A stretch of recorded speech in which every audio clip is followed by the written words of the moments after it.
My name is Sydney Friedman, and I am the Digital and Media Manager for Untitled Art. Untitled Art Miami Beach is pleased to present today's discussion as a tentpole event in our curated program focusing on contemporary Caribbean artists. Jennifer Francis, the Executive Director of the forthcoming Museum of Contemporary Caribbean Art, will moderate this conversation with MoCA's founder, Evan Williams. Also joining this panel, we have art advisor Suzanne Fredericks, as well as artist and gallerist Susan Maynes. I know Jenny has much more to add about each of your illustrious careers, so before handing it over to her, I will ask everyone to use the question and answer function for anything that comes to mind during the panel. We will address the submitted questions at the conclusion of the conversation. And with that, I turn it over to Jenny.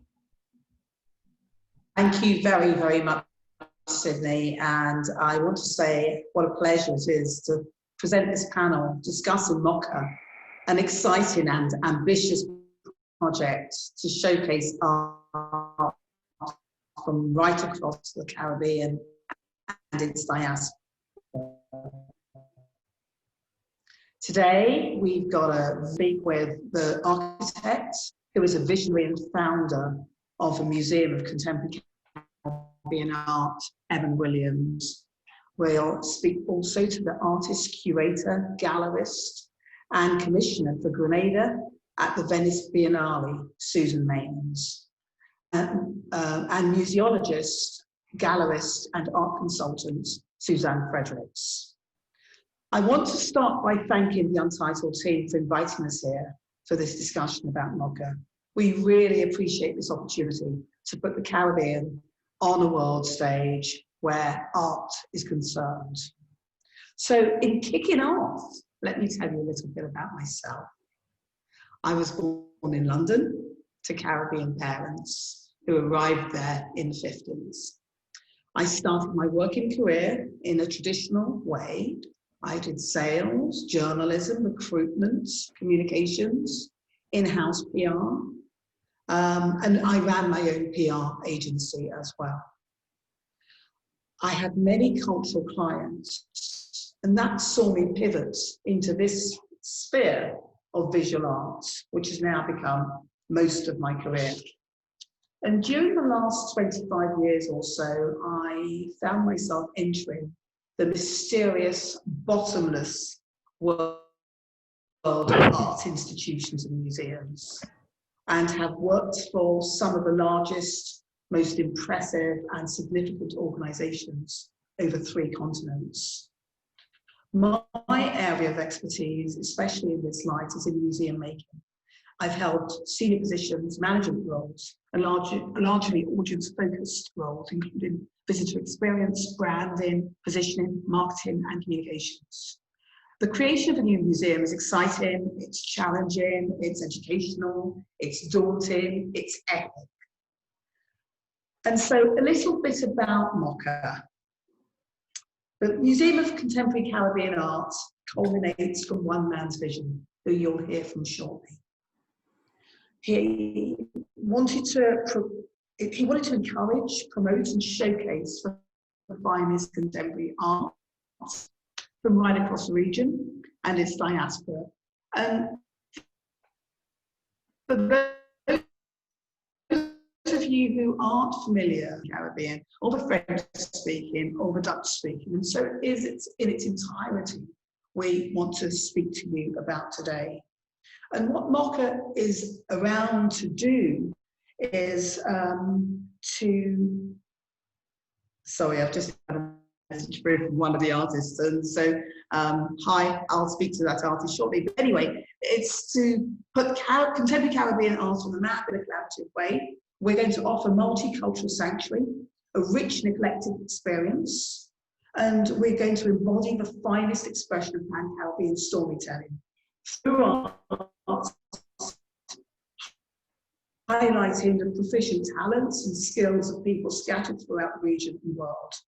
We're going to create a dynamic space to learn about contemporary art, and that's for local, regional, and international audiences. We're a non-profit organisation, and we're going to research and distribute knowledge of pan-Caribbean art, artists, practice, movements, motivations, and bodies of work.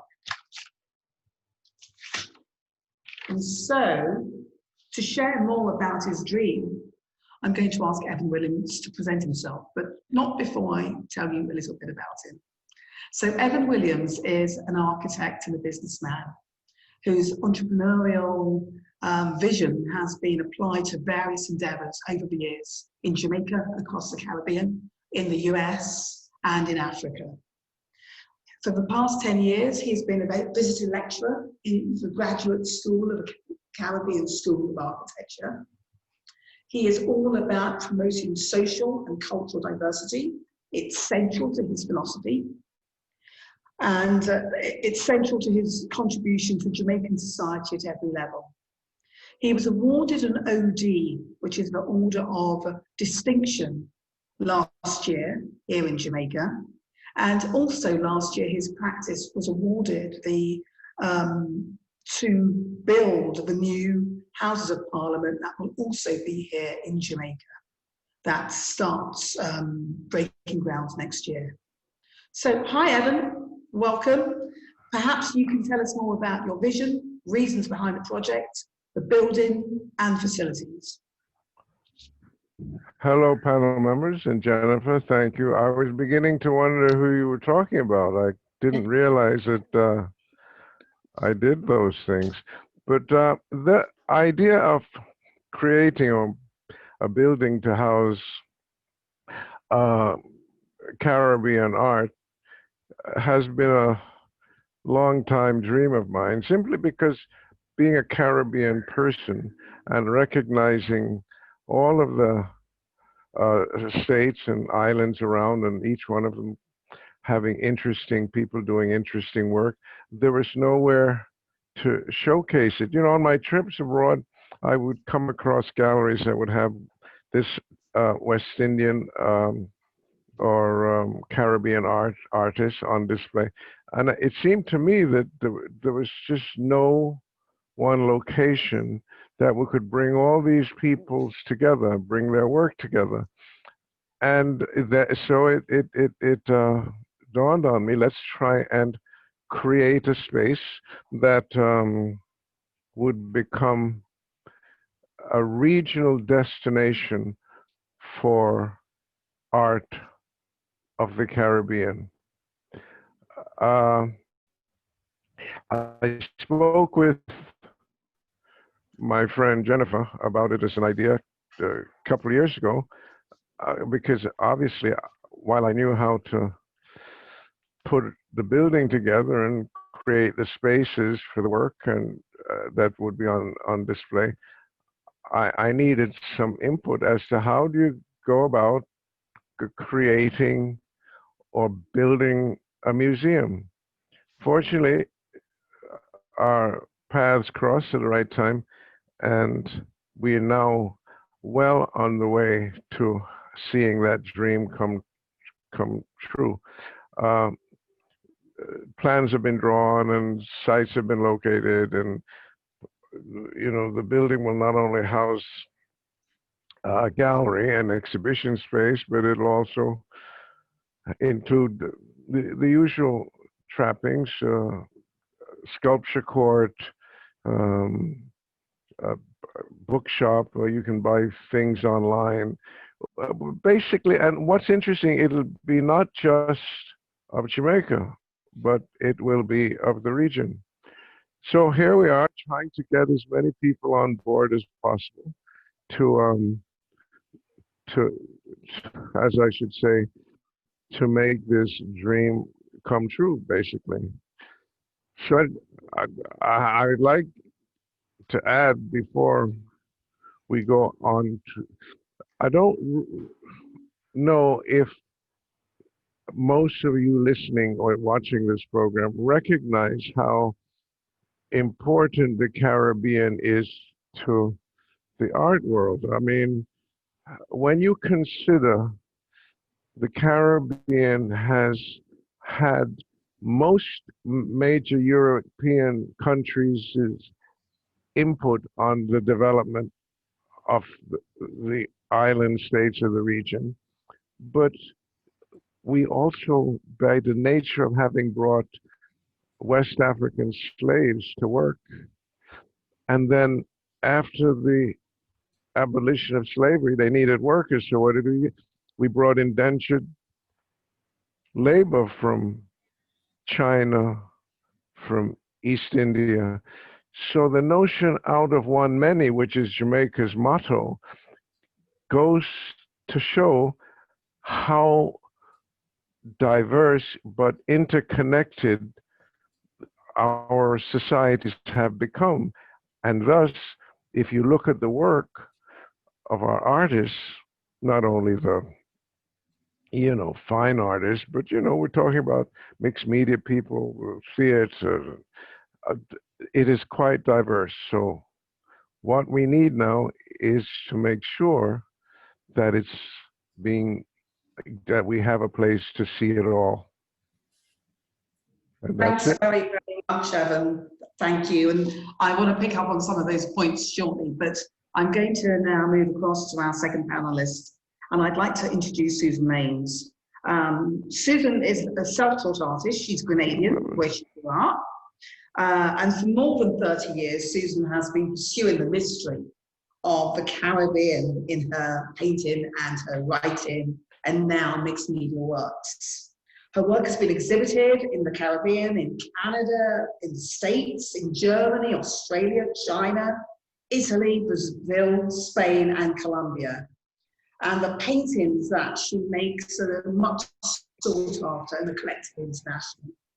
She was very recently awarded the British Empire Medal from Queen Elizabeth II, and she is also the five-time commissioner, sorry, I got that nearly wrong, for Grenada's Pavilion at the Venice Biennale. Is that correct? Anyway, it's my pleasure to introduce Susan Maynes. I cannot tell you how excited I am about this project. When Jennifer called me to tell me about it and introduced me to Evan, this is exactly what the Caribbean needs at this time, to galvanize us, to have a showplace for the very significant artists that we have from the Caribbean. Just today, I got word from the Biennale that Alberta Whittle from Barbados will represent Scotland at the Venice Biennale in 2022. The United States has Simone Leigh, also a Caribbean person. The representative from Great Britain is also a Caribbean person. So I think we're going to just take over, if you don't mind. But the importance of this at this time is really to show what we have long had, and that is this very exciting visual art expression. I have to say, over these 30 years, this rise did not come from nowhere. It came from many organizations and different islands offering what they had. Very early in my career, I was able to show at the Museo Moderno Arte in Santo Domingo, that beautiful museum space there. And in the 90s and early 2000s, they had a Caribbean Biennale. Another important input was Rosie Gordon-Wallace from Diaspora Vibe in Miami, bringing art exchanges to Grenada, and then Grenada having the opportunity to bring artists to Miami.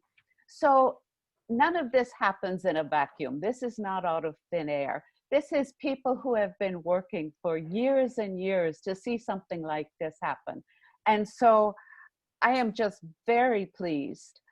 As for Grenada being at the Venice Biennale, we, as a small island, do not have a lot of institutional support for our artists. And we knew we needed to grow them. We needed to grow our artists into contemporary artists. So the few that we had in 2015, we went to Venice, and then the effect was a network effect. We started making connections really all over the world. Our artists were invited to residencies. They had opportunities to show in other biennales. Our young artists in Grenada now can look up to those who have already been shown. They can aspire. So it is sort of developing our art potential in Grenada from the outside in.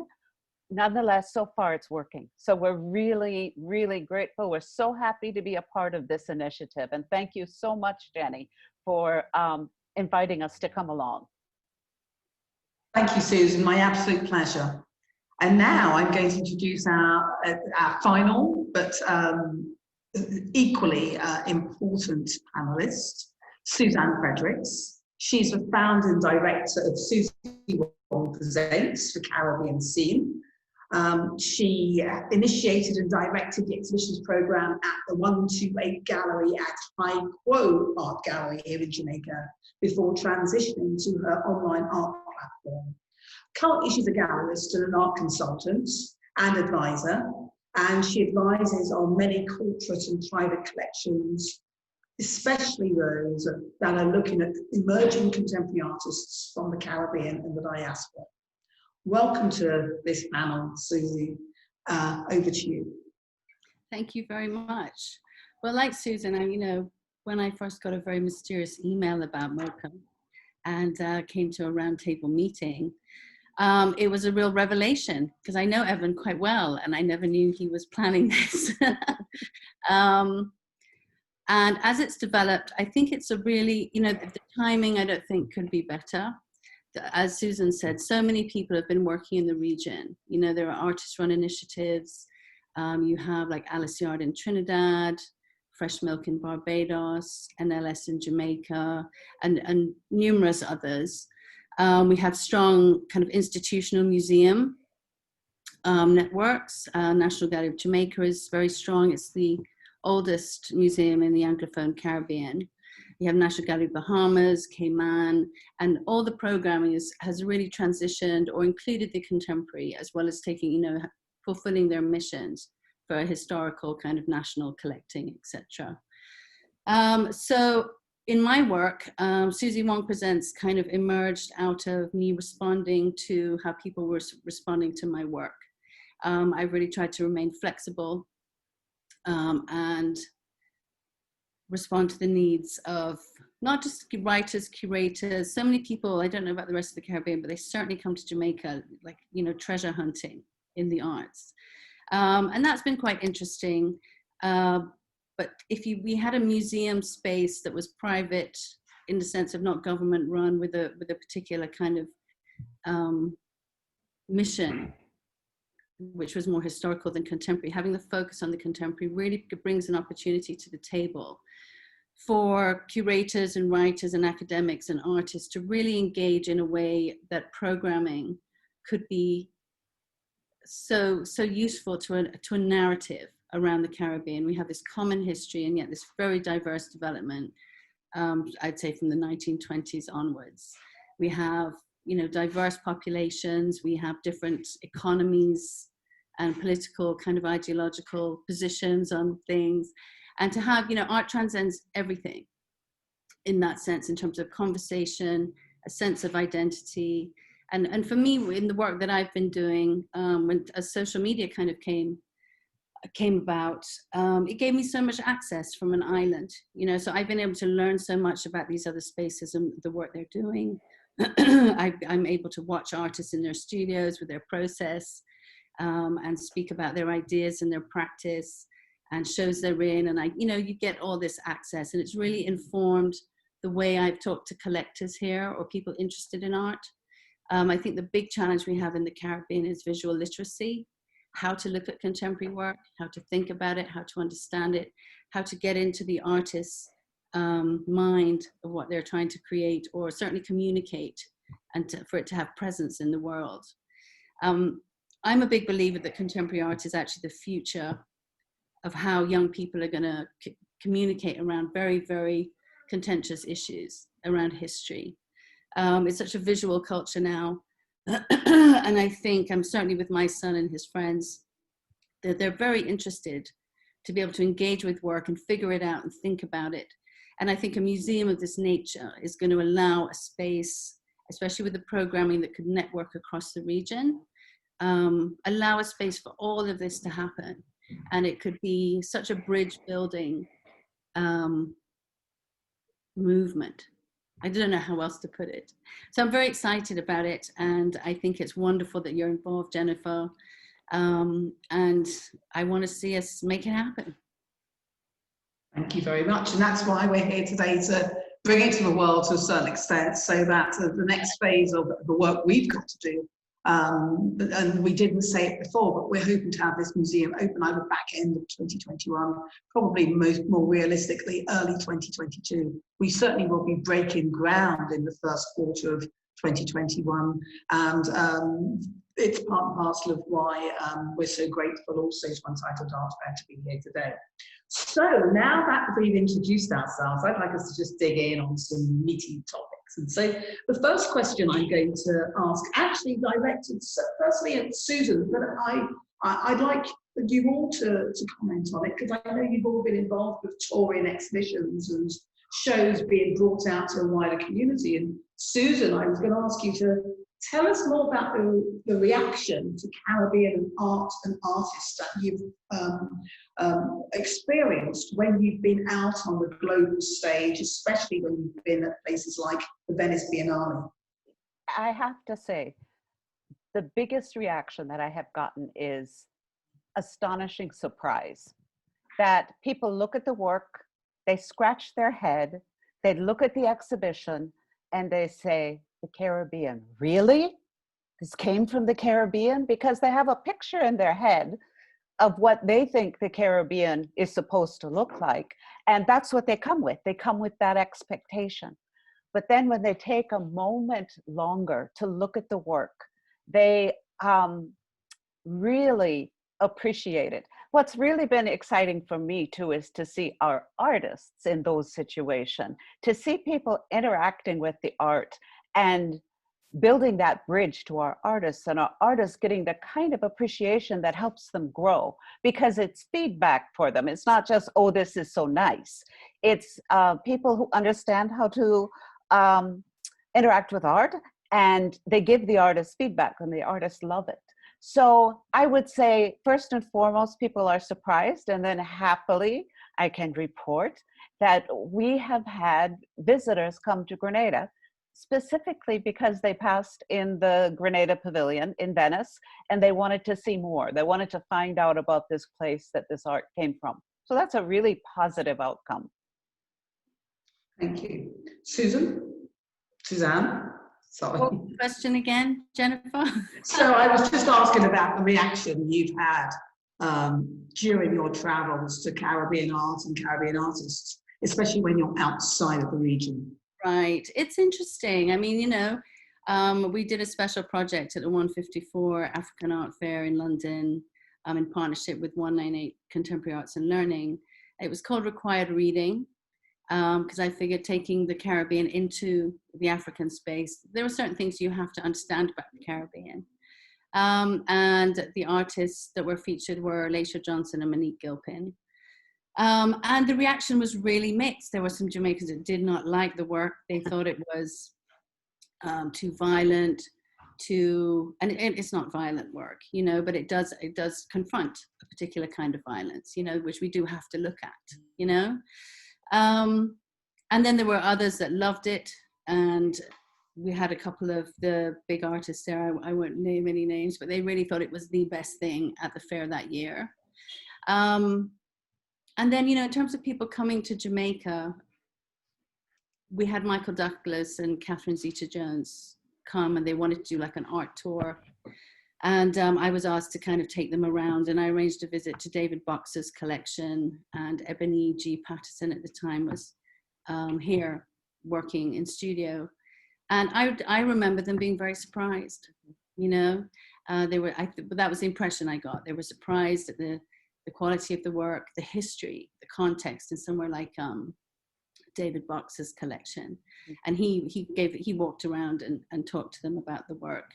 In terms of, I know the National Gallery, there's a high level of visitorship from people that visit the island, and you have to be already interested in the arts to be, you know, go and see the National Gallery.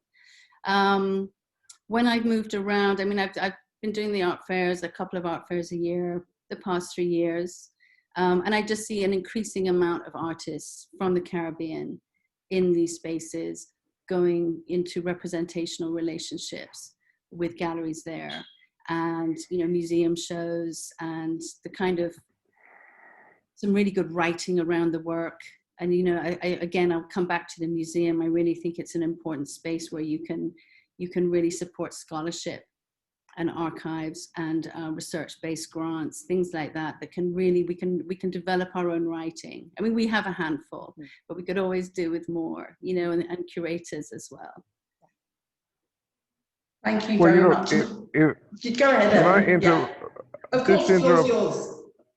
Well, bringing up travels around, you know, the world and bucking up Caribbean art is always a surprise to me. For example, going to West Africa for the first time and traveling from north to south. And of course, they're all different tribal groups. But what's interesting, you get down to Accra, and there are a number of interesting museums as well as galleries. But you go through and you look at the work, and there is something very familiar. It's very familiar. The influences of the Caribbean, you can't put your finger on it, but you know that they came from influences from this region. Yeah.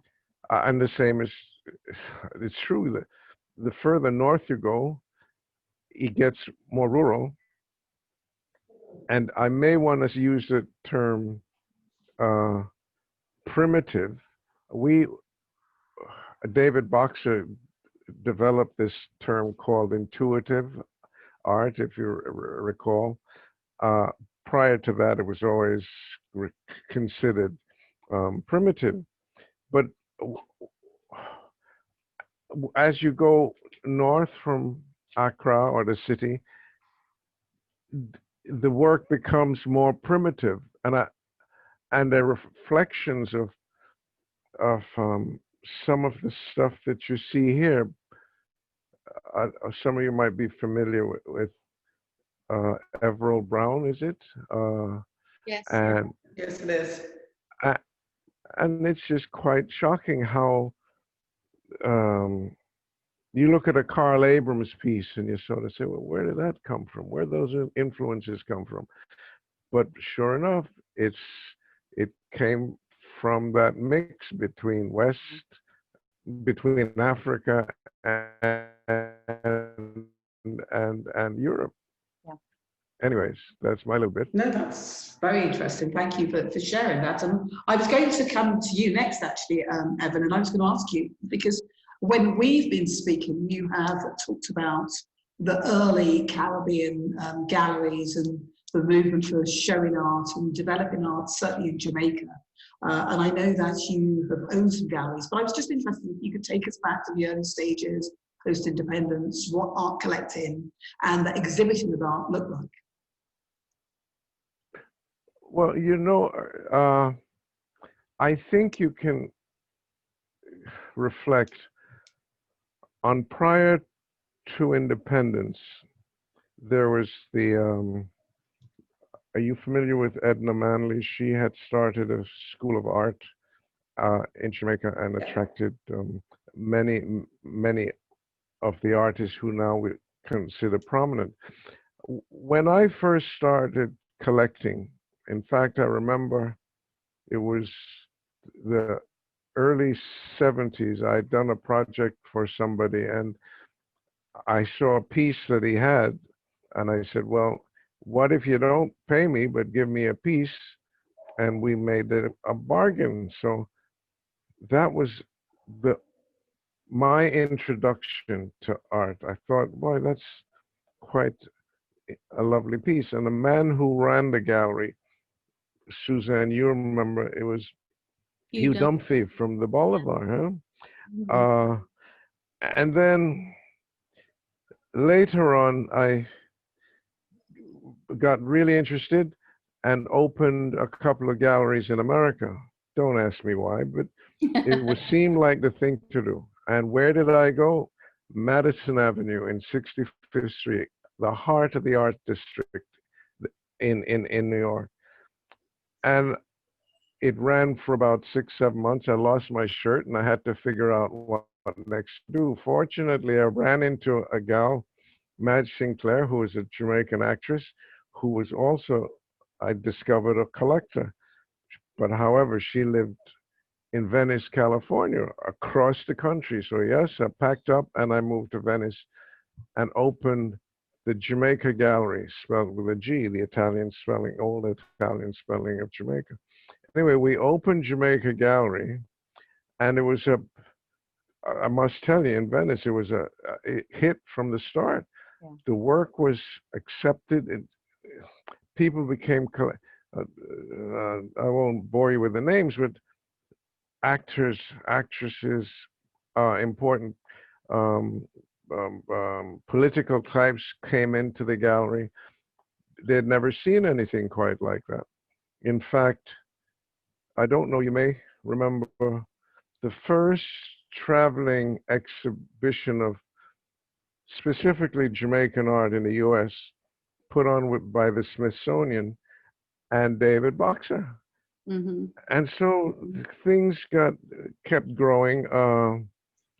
I then got involved with my building hotels and was asked to provide the art for the room, provide the art for the lobbies, and et cetera, et cetera. And the interest grew and grew. And then it hasn't stopped. And so the thing that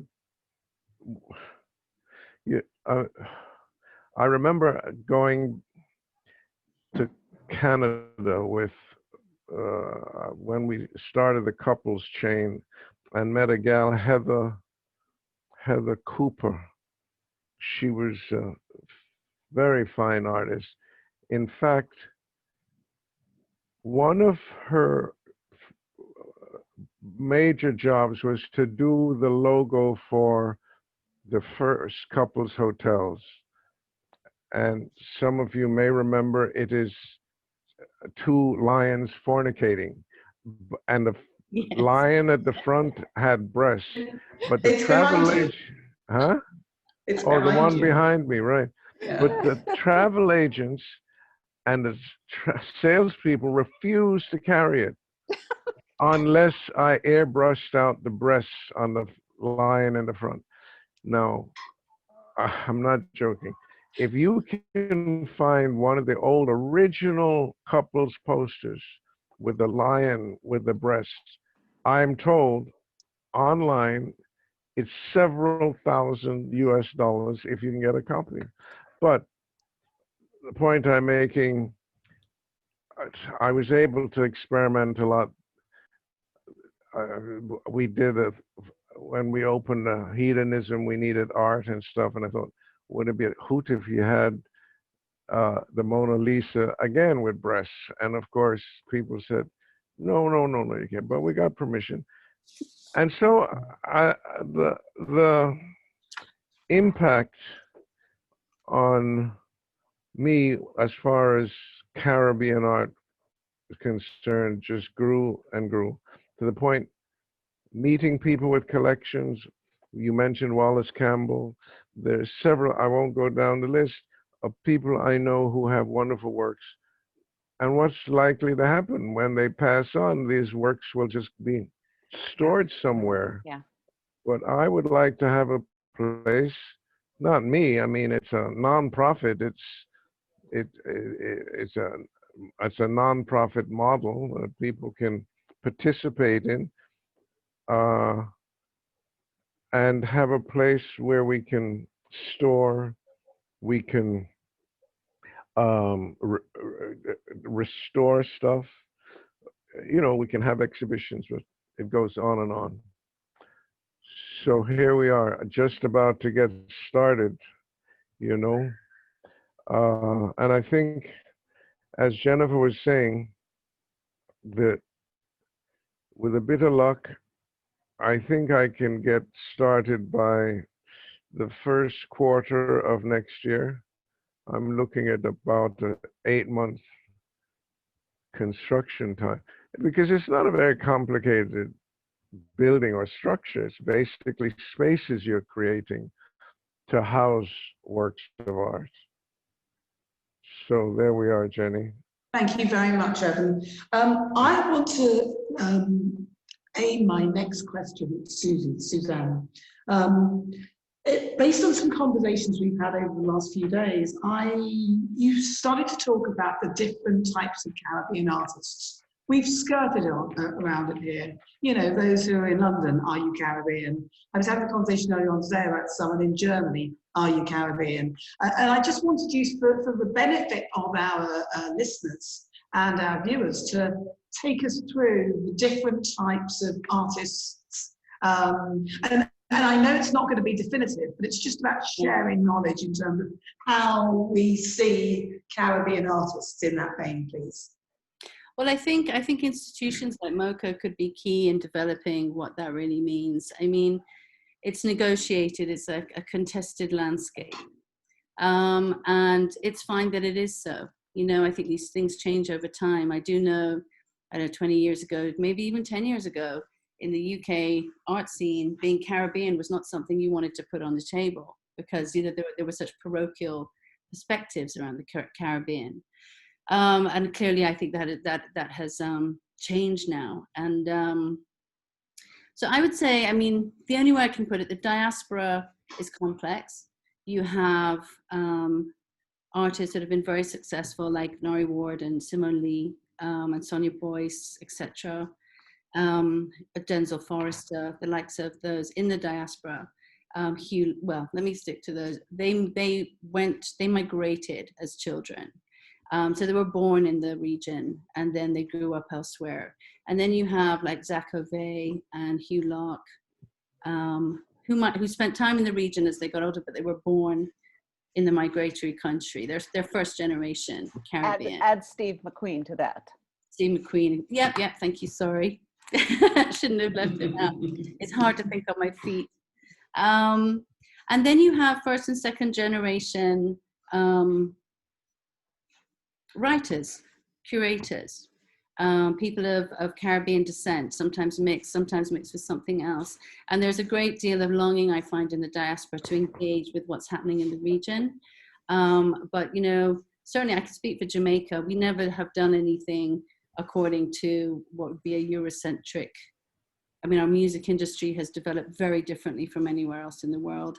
I mean, Susie Wong, how that was birthed is, you know, it's very cultural, it's very contextual to me in my life, and it's meant to be kind of humorous, and Caribbean people are meant to get what Susie Wong means, you know? And this whole idea around brand Jamaica and marketing ourselves to others is kind of what I'm trying to steer away from. You know, it is about us and the diaspora. I think it's important to say that we don't let others brand us. Right, but even if we do even if we do brand ourselves, we can brand ourselves in a very kind of like subservient, tourist, a bit too touristy perhaps. Mm-hmm. And I think those kind of discourses, that's what visual art really kind of takes on head on, you know. Exactly. And the people that love visual art tend to love those kind of dialogues and narratives and conversations. And the shaping of identity, I think in Jamaica, collecting from the eras that Evan is speaking of, the interest in art was very much about nation building and self-identification. And you had like Osmond Watson and, you know, the radicals of the 70s, you know, Christopher Gonzalez and people like that. And then, of course, you know, we have Caribbean artists that are born and grown in the region, but through opportunity, they might get to travel and assert some space for themselves, either representation with a gallery, it could be postgraduate kind of education, a teaching role, or some way of livelihood that can place them in a different economy and a different way for their work to be seen, because like I've referred to before, visual literacy is a real issue here. And certainly for me, with my clientele and the people that respond to what I'm doing, is very much outside. And it is in the diaspora, and it's people that are interested in the region for different reasons, not necessarily from the region or generationally from the region. So it's complex. I think this is why a museum of this nature could be really interesting. I think. To say too, as far as artists, Caribbean artists, we are having an influx of recent immigrants to the Caribbean. We have Lebanese, we have Syrians that very much make the Caribbean their home. And I think that once somebody displays in their work that synthesis, that thing that is so special about what we are, the civilization of the West Indian, I think they can be classified as Caribbean artists. Well, like I say, it's a constant negotiation. Yeah. You know, it's the context, it's how the curators speak about these things, what it is that's relevant about the work that makes it work in that way. Yeah. And that's what museums are for. And that's why I'm excited. That's why we're so excited. Yes. Yeah. Well, you know, yesterday, Susan, you mentioned something which has stuck with me, and I was looking for an opportunity to bring it up. You had said one has to be careful that the mocha is regional, Yeah. and not Jamaican. Yeah. Because And I tell you, the small islands most often get left out. So, yeah, and yeah. no, my question is, we need to ensure that that doesn't happen. Yeah. That mocha is indeed the region, the small islands, the larger. I just discovered, not that I didn't know. I mean, I've studied. I didn't realize that the Guyanas were not that the Guyanas are considered Caribbean. Yeah, they are.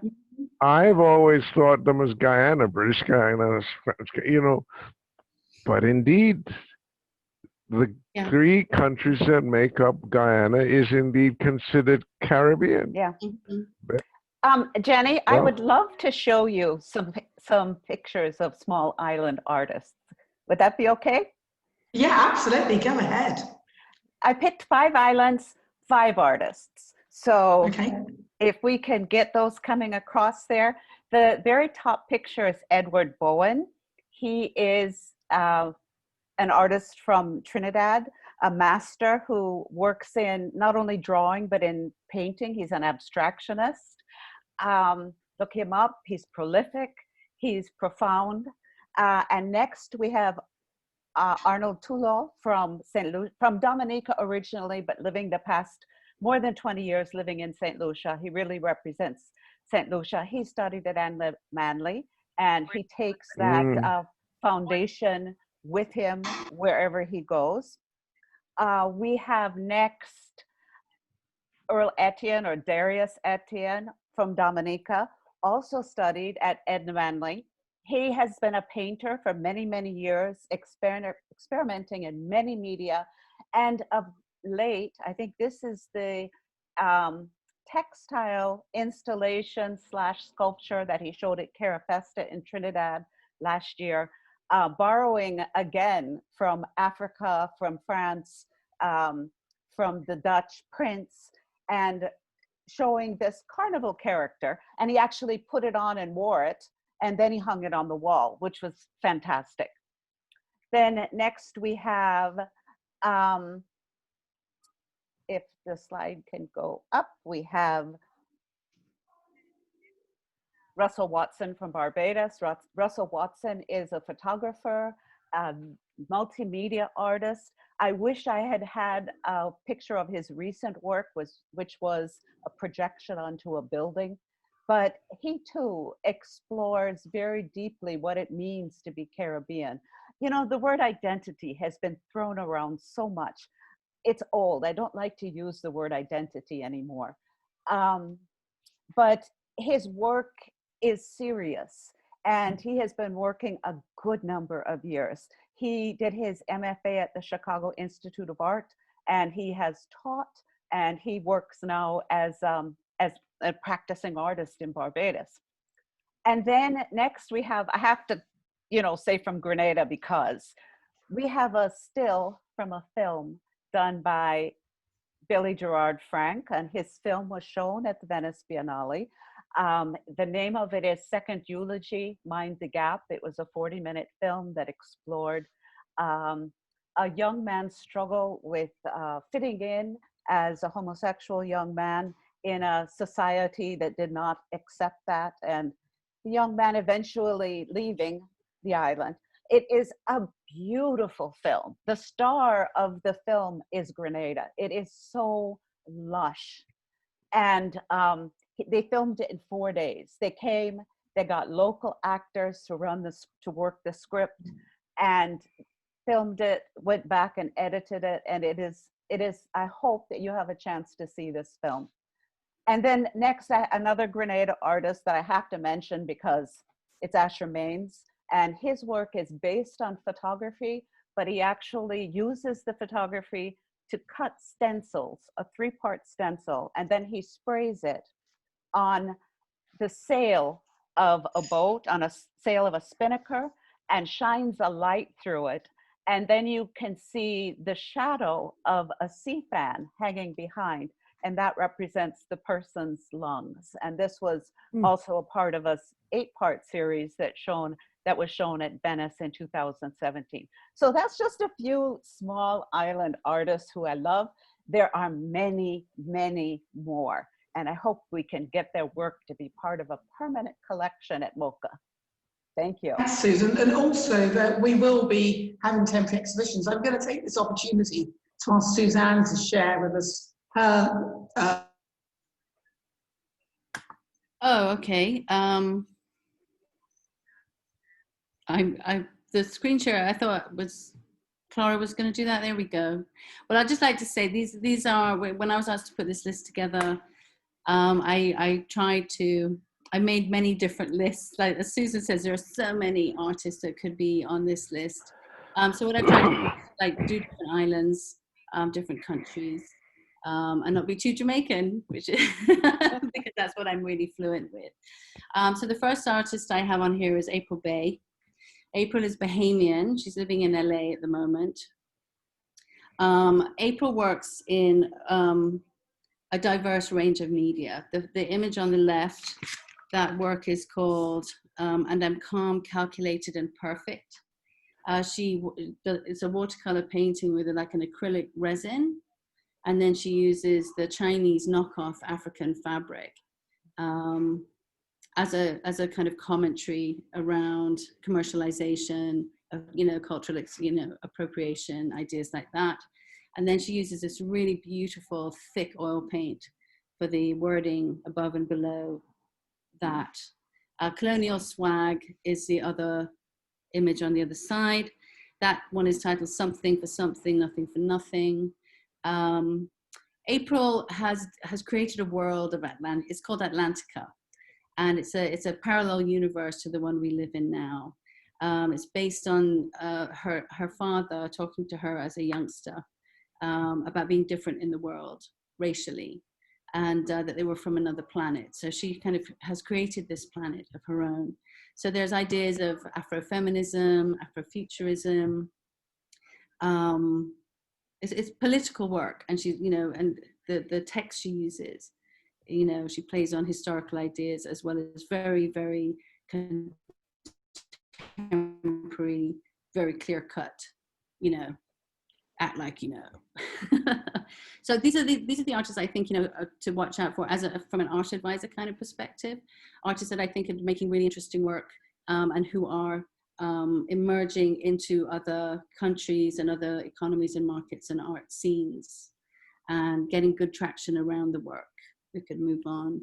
The second artist on my list is Latia Johnson. I've worked with Latia several times, so I'm very familiar with his practice. I work on a project-to-project basis, not representationally.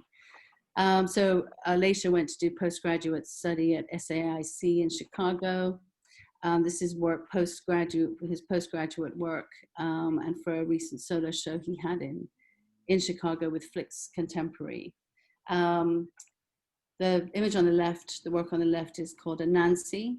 It's quite hard to see here, but Anansi is a very familiar character for most people in the Caribbean, and of course closely with the West African mythology, and the trickster, the one who's always trying to get away and trick everybody. And here Anansi is kind of on fire in a bush, and it plays into ideas around the violence that happens in the Caribbean.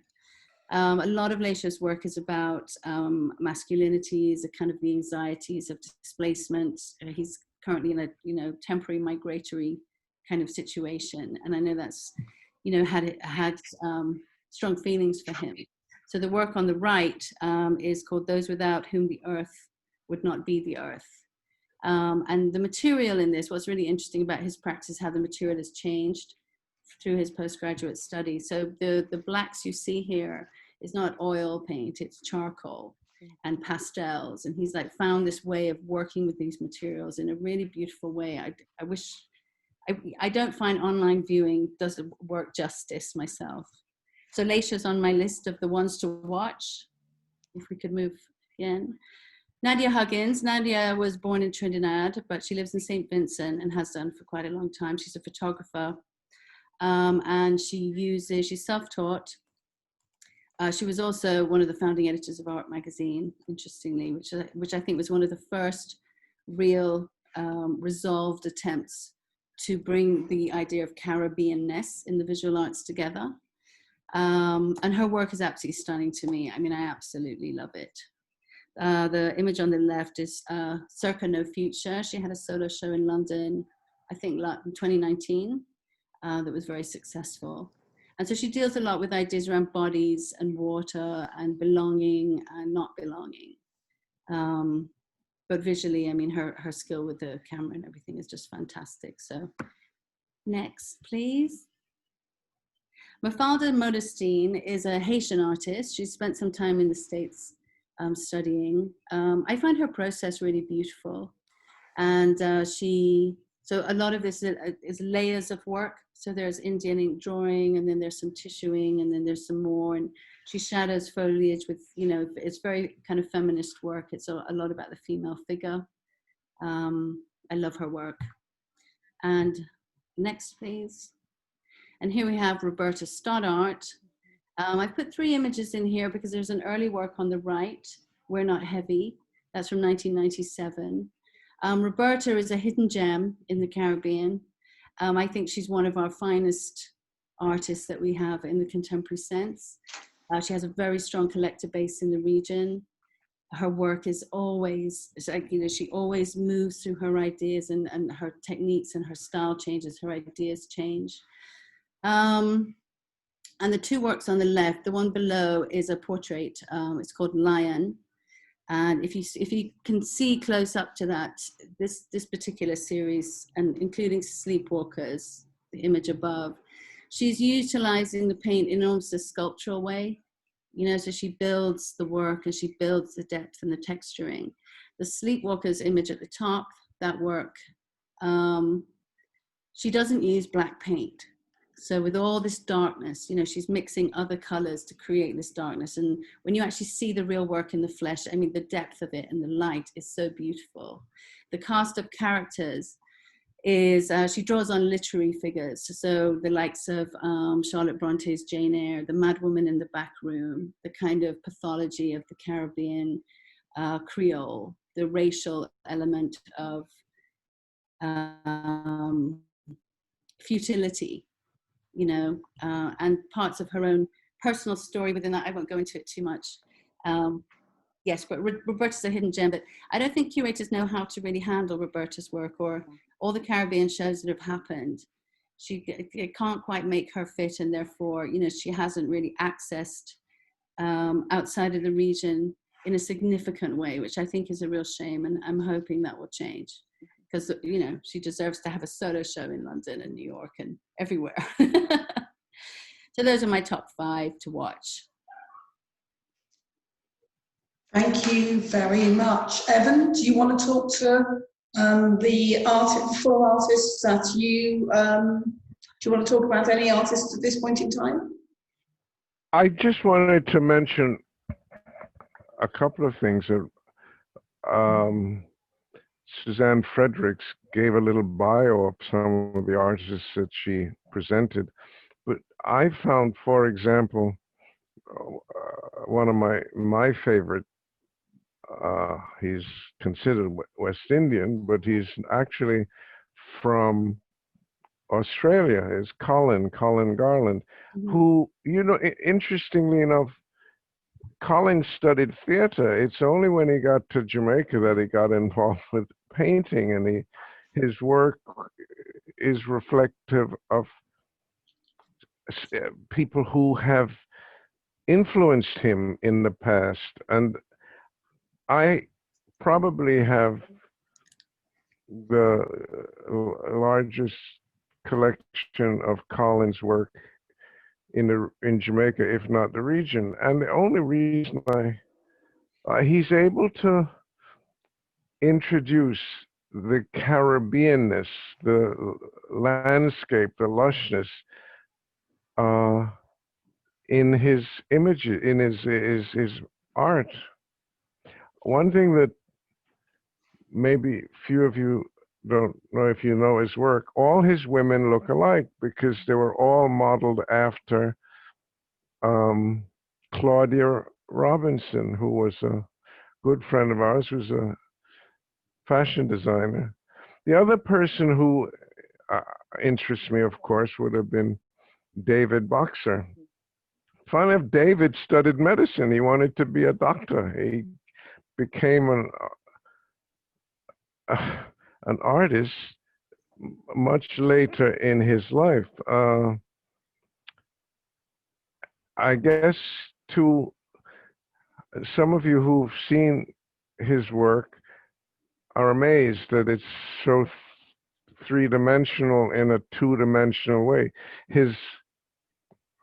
don't know if you're familiar, not only of his paintings, but his boxes, which he's noted for. Yeah, but again, these are contemporary Jamaican, Caribbean artists who, one of the other things I meant to ask earlier is what disturbs me about a lot of the work of the newer artists is how long these works are going to last. Yeah. Because the materials that some of them use, I know in 5-10 years, given the conditions of the tropics, the piece of work will deteriorate. So that's a concern I have. That's why in the building I have made a major space for restoration, because we're going to need a lot of restoration in the future. Finally, there's Jean Pearson. Is a very dear friend. Fortunately, passed away a couple of years ago. I say this because I met him on the road. He was walking up the hill. I lived up in Red Hills and met this guy and got to talking. And I was walking up the hill with the lady who I was going to marry, funnily enough, because, long stories, back then you had to have a work permit to work. Some people worked without work permits, and if you got caught, you got deported. And unfortunately, she got caught. The next thing she knew, she said she got to get married or else she'll be deported. Anyway, Jean was a star at our wedding. Anyways, Jean used an earthen kiln, which, for those of you who know about firing ceramics, if he got 1 out of 10 firings, he was lucky. And whilst he loved glazed ceramic works or unglazed and everything, he was interested in bronzes. So I took him to California, to San Francisco, who I knew a fellow who did bronzes, and he was there for almost 18 months, 2 years, studying how to create bronze work. So I don't know if you're familiar with his work. When he came back, he was heavily into making bronzes. Unfortunately, he had about 18 pieces that were to be sent away to be bronzed, but he got a stomachache and evidently the doctor said he ate something, and next thing he knew, he passed away from food poisoning. But anyways, that's a sad story. I have a gallery here in Kingston called the Gene Pearson Gallery, which shows some of his work and other artists. But anyway, that's the few artists who I admire, and the list could go on, as you know, Judy Macmillan, Carl Abrams, etc., etc. But that's for another day. Okay, so thank you. First of all, we've near enough come to an end, and we've got questions that people have asked that we're probably going to have to answer online afterwards. I was going to just add a few names. I'm not going to show any images. Most of the artists I'm going to mention actually live in the diaspora, and most of them live in the UK. There's Poga Caesar, he's a photographer. There's Neil Kenlock. There's Hugh Locke, I think someone was going to mention Hugh earlier on. A real hidden gem that very few people know is a lady called Dawn Nichols.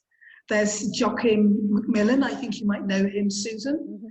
And then, of course, there's someone like Frank Bolin, who is all seen as varying stages of their career, but diverse, talented, amazing artists. And this is the reason why we're going to be working to get MOCA up, alive, and running as soon as we can, so that we can start to bring together the stories, the art, the histories, and so be in a position to present outwards.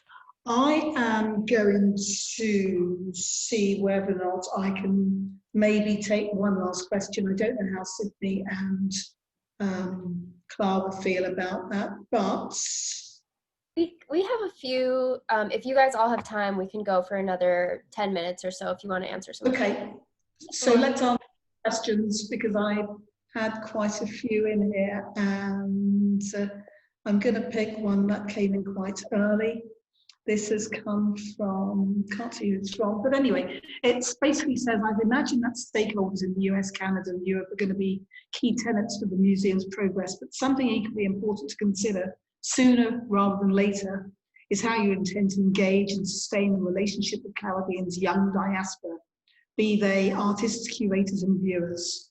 I think that's more of a comment, and I think we all see and agree that.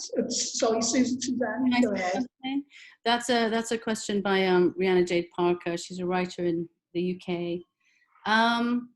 But I think the question is how will the museum engage with the young diaspora who are practicing what they practice in other art scenes and art kind of ecologies? How does the museum intend to engage with them, and if so, like, how would that manifest itself?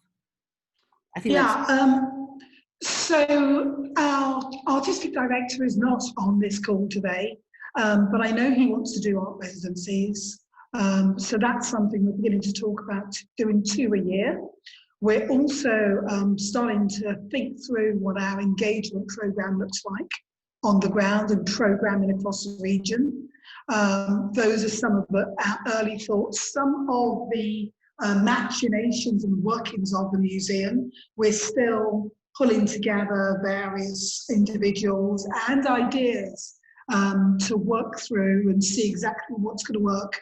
And we're going to be testing some of them in workshops, in roundtables. We're going to have a podcast that will go out by the region in terms of sharing information. But residencies, and then when those artists come into Jamaica, we're planning to use those artists to work on the ground with artists across certainly the country, and work out how we can bring people in from across the region.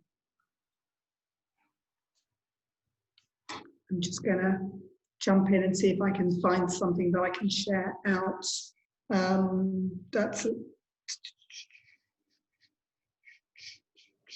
So I'm going to answer this question from Betty Brissino.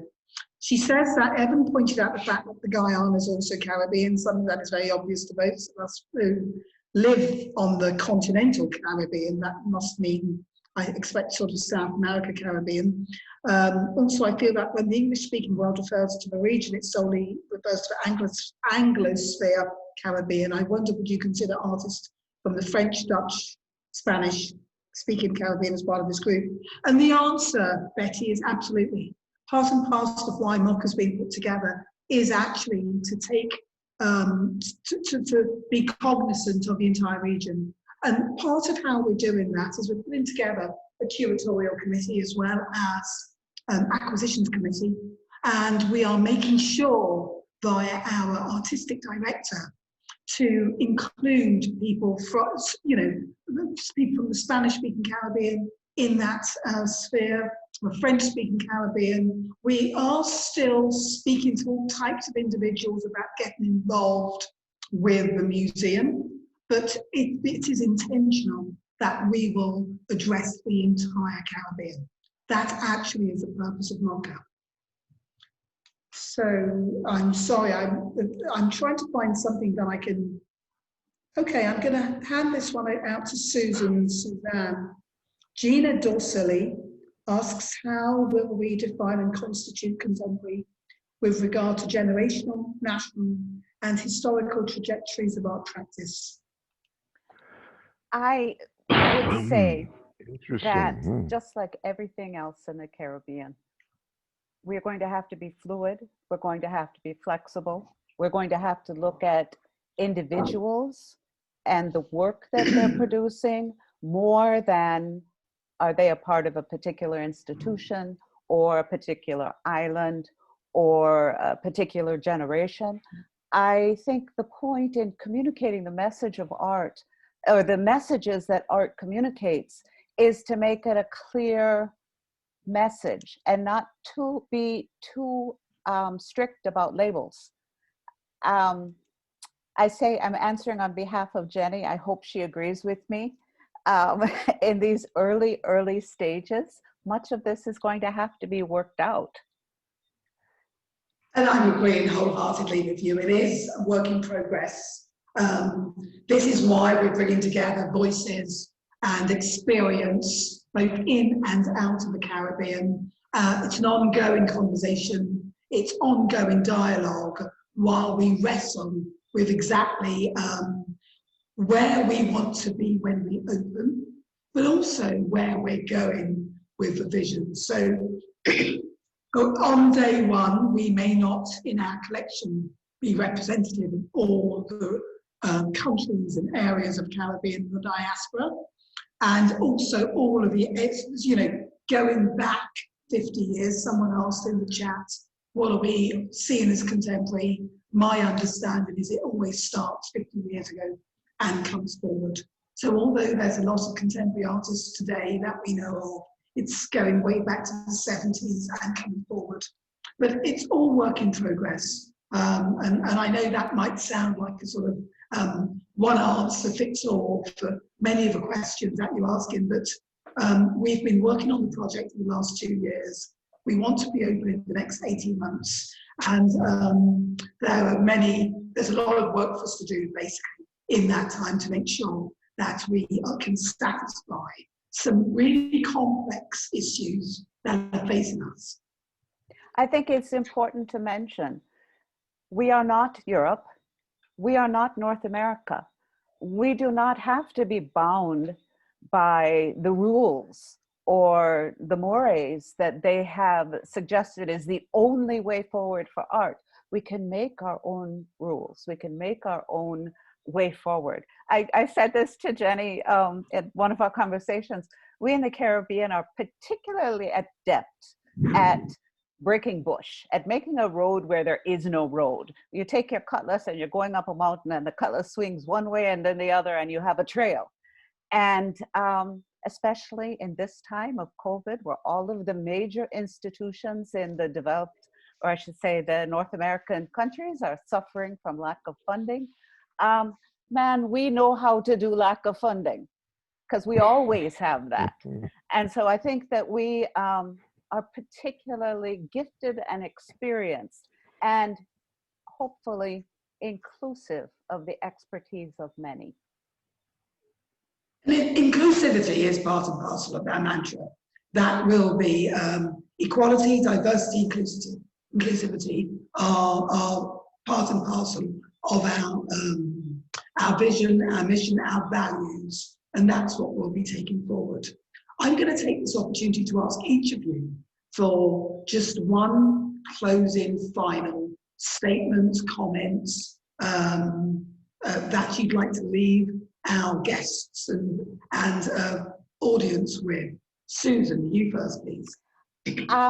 My biggest thought going forward is to encourage everyone who's watching, when you're talking about it to your friends, your collectors, to be open-minded about this, to not stand back and look with a critical eye and say that will never work, but to be open and to have open hearts that this will be something that can be really beneficial to the Caribbean and to our artists and perhaps to our governments even. Maybe we'll get them on board to really go forward with this initiative.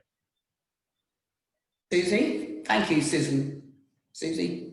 Me, I mean, I would say a similar thing. I think it's really important that people, I mean, for the viewers, to really take an interest in the work of the artists, the writers that are writing about it, the shows that are happening, where it's contextualized, and remaining open to the possibility of a new institution that can fulfill a mission that we don't have in the region. Right. I mean, every other region, they have this, they have that, you know, and however it's happened, whether it's private museum culture, government funded, you know, philanthropy, whatever the model is or wherever the funds come from, we have always found a way and we will find a way.